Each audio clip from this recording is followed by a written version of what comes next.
პატივისცემით და მე ამბაღება აქ დგომა როგორც ერთ რიგით საქართველოს მოქალაქეს. ვარ ისეთივე ამბაყი დღეს, როგორც ხართ თქვენ, როგორებიც არიან ჩვენი მშობლები, როგორებიც იქნებოდნენ ჩვენი წინაპრები და როგორებიც იქნებიან ჯერა ჩვენი შთამომავლები.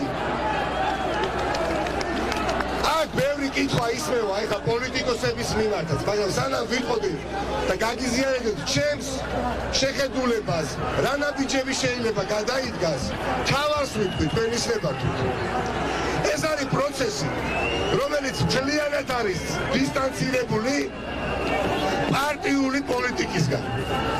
ძალიანად არის და იქნება.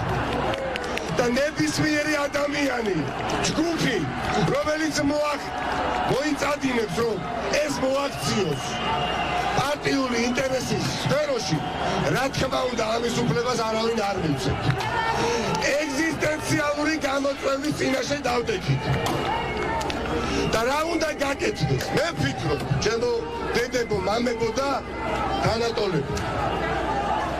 ჩვენ უნდა ვიდგეთ მანამ, რამდენი დღეც არ დაჭირდება. ვიდგეთ სანამ გამარჯვებას სიმრავლით, სიმტკიცით არ მოვიპოვებთ, სანამ არ დავღლით ამ როგოპოპებს, ამ სპეცნაზელებს, ამ პოლიციელებს, ამ პროკურორებს. ჩემო კარგებო, თვეების განმავლობაში კიევში, მეტროსადგურებში ათენებდნენ და აღამებდნენ ბავშვები, ჩვილი ბავშვები, დედები, მამები, სუსად სანოვაკის ნაკლობობის პირობებში და თვეები იცხოვრეს იქ და მოიპოვეს და შეინარჩუნეს თავისუფლების შანსი და არის გამარჯვების უდიდესი შანსი ახლა უკრაინელების პირობებში და ჩვენ რამ უნდა შეგვიშალოს ხელი, რამდენი ღამეს და დღეს არ უნდა დავჭირდეს მშვიდობიანად ვიდგეთ აქ. ეს არის ჩემი აზრით ის სტრატეგია, რომელიც უნდა დაუპირისპიროთ რეჟიმს. დიდი გამარჯვება, დიდი ძალისხმევის გარეშე არ მოდის. დაიღლება შვილი, ჩაანაცვლოს მამამ, დაიღლება ბებია, ჩაანაცვლოს შვილიშვილმა, მაგრამ რუსთაველის გამზირზე უნდა ვიდგეთ და ვიდგეთ. ამასობაში უნდა შემოუერთდება ყველა, ვისაც ამის შესაძლებლობა ექნება, სხვადასხვა ქალაქებიდან. ამასთან ერთად მე დარწმუნებული ვარ, როცა მყარად დარწმუნდება საზოგადოების ჯერ კიდევ შესაძლებელია პასიური ნაწილი ჩვენ სიმტკიცეში, რამდენიმე დღეში არც ლექტორების შევლენ, სანამ გამარჯვებას არ მოიპოვეს ქართველი ხალხი სახელმწიფოს სახელით.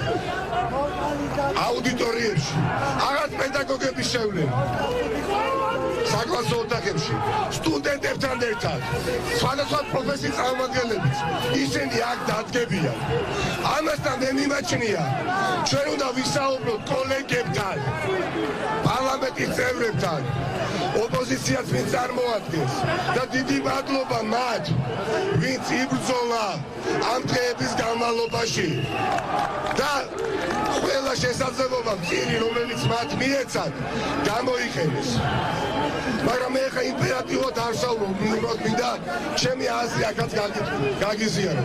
მე მიმაჩნია, როდესაც ჩვენ მოვუწოდებთ სხვა პროფესიის ადამიანებს ღამეები და დღეები აი აქ გაატაროს, იქ სადაც ამათმა ბოლშევიკური კანონ პროექტის შემოქმედება, რომელსაც კანონად პირველ დღეს დაიწყო. იკადრეს ის რაც იკადრეს, ხო? აი ამ ბოლშევიკურ შენობაში ამ ადამიანებთან ერთად ყოფნა აღარ შეიძლება.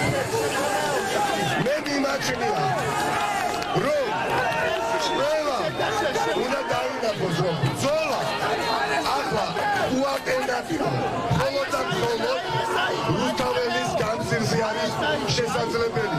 ოღონდ სასახად მშვიდობიანად და სიმრავლით. და მე ვჯერა, მე ვიმედოვნე, რომ ყველა ოპოზიციონერი დეპუტატი მიიღებს ძალიან სწორ გადაწყვეტილებას და ადამიანებს, რომელსაც ჩვენ აბსოლუტურად დამსახურებულად ვუწოდებთ. ადამიანები, ვინც ღალატ ჩადიან, პუტინის მსახურები, მოღალატეები, არის რა არ უცხაით, ის რაც ისინი ისახურებენ. მაგრამ მიუხედავად ამისა გააკეთეს ის რაც გააკეთეს. იქ ახლა ჭიდაობისთვის მეტი აღარავინ აღარასოდეს აღარ უნდა შევიდეს. ჭიდაობა უკვე სპორტულ დარბაზებში არის შესაძლებელი, მაგრამ ეს არ არის ახლა ნომერ პირველი ამოცანა. ამბობ დეპუტატები თავად მიიღებენ გადაწყვეტილების სახით. რაც არის ყველაზე მნიშვნელოვანი. რატომ ვერ გშლიან? რატომ ვერ ბედავენ? ვერც რეზინის ტყიების სროლას, ვერც მასობრივად დარბევას, რაც მათ შევიათ და ეს გამოცდილება. იმიტომ რომ ძალიან ბევრი ვართ და ძალიან შვიდად ვართ და კიდევ უფრო და უფრო მეტი უნდა გავხდით. ეს არის რისი თქმაც მე ახლა მინდოდა თქვენთვის, ჩემო კარგებო და უკან დასახები გზა. ჩვენ განგება აღარ დაგვიტოვა. ჩვენ არ უნდა ვიყოთ დამნაშავეები ისტორიის წინაშე. ყოველთვის მინდოდა რომ ასაკს ხელი შეეწყო და 1989 წლის 9 მის ერთ-ერთი ყოფილი ყავია რუსთაველის გამზიზე. და ახლა ვართ ჩვენ აქ და ჩვენს ხელთ არის მომავლის გამოძერწვის საუკეთესო მექანიზმი. დაუღლება და თანმიმდევრულობა. ოღონდ მორალური უპირატესობა ნამდვილად ხელიდან არ უნდა გაუშვათ. იქ სადაც არის უდიდესი მორალური უპირატესობა და დღეს ეს უპირატესობა არის ხალხში. იქ აუცილებლად პოლიტიკური უპირატესობა დადგება. დიდი მადლობა და გამძლეობას გისურვებ. წარმატებები ჩვენ ყველას ერთად.